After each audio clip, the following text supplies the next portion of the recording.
x plus 2 minus natural log of x.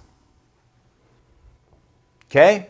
So what are we going to do? How are we going to start this out? Again, start with in reverse. Start with using that becoming an exponent. So we get natural log of x plus 2 to the 2 minus natural log of x.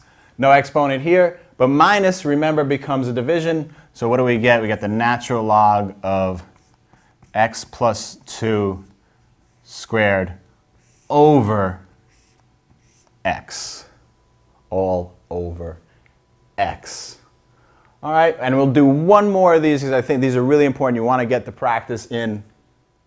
Okay, let's see if we could come up with a tough one. We'll have 3 halves ln of x minus 7